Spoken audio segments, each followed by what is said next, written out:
Can they stay healthy? Are they still good? Can they all get along? Are there enough balls to go around with all these shooters? Will anyone be able to get a rebound? We got no 7-footers. Can they stop anyone on the perimeter? I've got 1,000 questions. 1,000. Yes. It's Joe Shasky. This is the Butcher Shop. And welcome on, everybody, to this glorious day, because today is the day I explain to you why I love this year's 2025-2026 Golden State Warriors team. I'm going to give you 5 reasons why I love this team. I'm so excited that Hoops is back. I mean, we get another year of Steph Curry and Steve Kerr and Joe Lacob and Draymond Green, Pods, Kuminga, Jimmy Butler, Horford, Seth Curry joining the team. So many reasons to be optimistic. So many questions on this team. And you've heard probably a million different preview pods already. But today I'm going to give you my 5 reasons why I love this year's 2025-2026 Golden State Warrior team. And let's just get right off the rip. Let's go to the top. Number 5. My number 5 reason on why I love the Golden State Warriors in 2025-2026. The singular goal of winning a championship. You heard year after year of the last couple seasons, oh, we just want to play meaningful basketball. Steph Curry just wants to play playoff basketball. Then they made the trade for Jimmy Butler, and everything changed. And there was a switch that was flipped. And you know now, as the owner said, as Steve Kerr said, as Al Horford said, as Curry, as Butler, and as Draymond has said, and all the youngsters, as well as all the role players, we are here to win a championship in the next 2 years. That's essentially what we're doing. They gave Jimmy Butler the extension immediately after trading for him, and it lined up all the contracts for the heavy hitters, the big boys, the old wise men, to be all in for the next year or two. And look, if it goes beyond that, then 3 years. But the Warriors front office, the coaching staff, the players, the roster, all of the people involved are singularly focused on winning a championship, the Larry O'Brien trophy. And it will be this regime's 5th when it comes to the front office, when it comes to Draymond Green and Steph Curry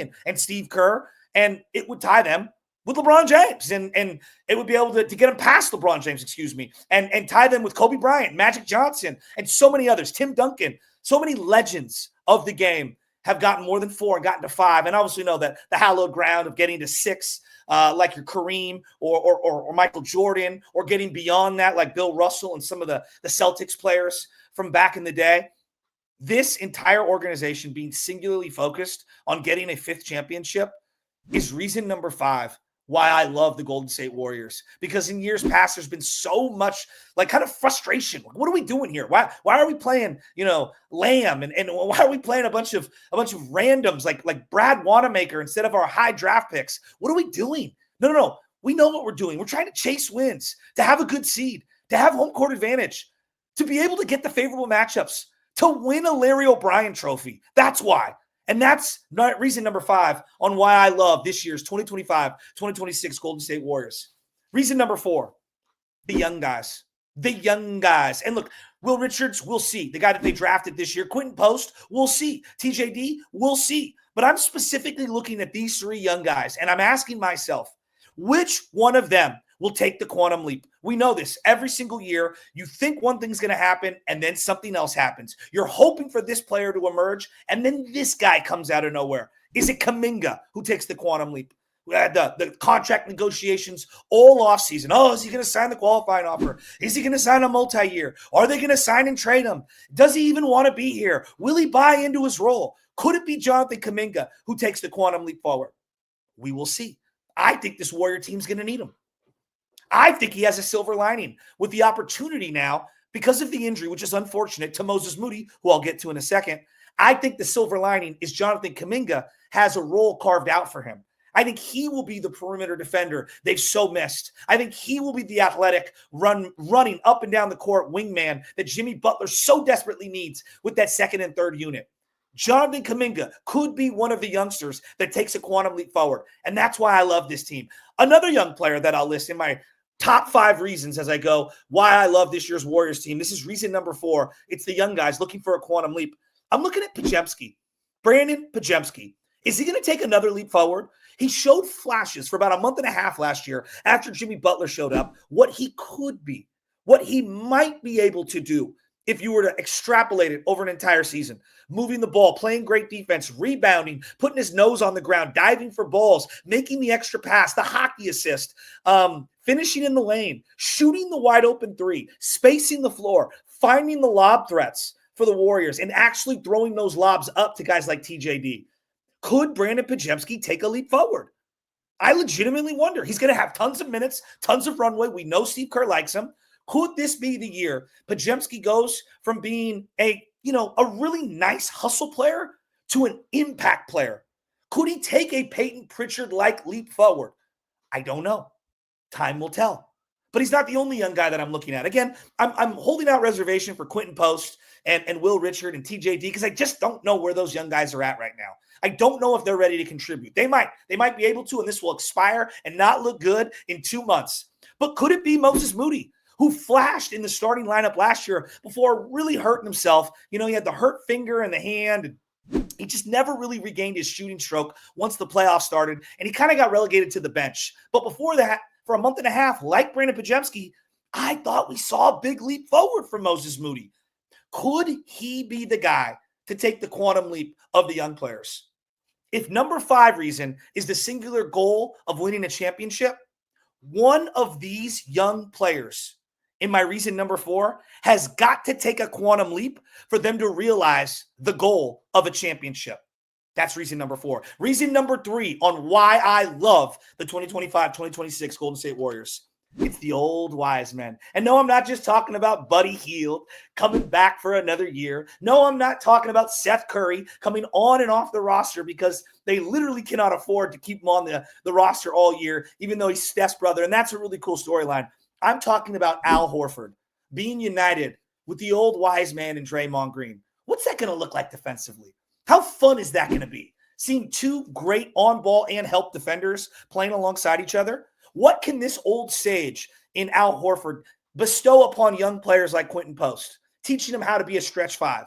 What can he bestow upon TJD, the nuances of how to play defense with your lower body without committing a foul in the post? What's Jimmy Butler going to look like alongside Al Horford? What is Steph Curry going to look like in the half court alongside Al Horford? I love it. And those aren't the only old guys. We got Ron Adams on the bench, and you got Steve Kerr. You got a lot of guys who have decades, not singular years, decades in the NBA with experience. Steph, Jimmy, Horford, Dre, Ron Adams, Steve Kerr, Mike Dunleavy, the GM. The old wise men. Do they have anything left in the tank? And come on, when I bring up the old wise men, don't you think of Draymond Green? Need I say more? It's going to be an adventure watching this guy this year. It is. It's going to be fun.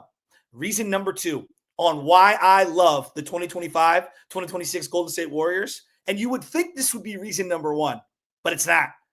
It's Steph Curry. And it's the only thing he's not number 1 in because this guy is amazing at everything he does. Did you see him in the video with Bryson DeChambeau trying to break 50 at Lake Merced Golf Club? He is number 1 in everything, in every shooting category. All-Star MVP last year. Number 1 player for most people in their NBA Warrior fandom lifetimes. Steph Curry. How many great years does this guy have left? Are we going to see a Peyton Manning-like drop-off? Or is this guy just going to age like fine wine? Is that what's going to happen? Are they going to age like fine wine? Is Steph Curry going to be this Steph Curry, not just for this year, but for many years to come? Or is it just this year? Or does he show a little wear and tear? I mean, just last summer, he dominated in the Olympics, bringing home the gold. Steph Curry, reason number 2. Yes, not number 1, not Steph Curry. Reason number 2 on why I love the Golden State Warriors this year is Steph Curry. Which brings me to reason number 1, a full season of Jimmy Butler. A full season of Jimmy Butler. They made the trade at the deadline. You wanted Kevin Durant. I wanted Kevin Durant. You thought the team wasn't good enough. I thought the team wasn't good enough. None of us wanted Jimmy Butler. I mean, let's be real. None of us wanted Jimmy Butler. He's a malcontent from Miami. He was Pat Riley's problem. What if Pat Riley and Spoelstra don't want him? Why would we want him? I don't want to pay him $60 million. They made the trade. They gave him the money, and all they did was win. All they did was win.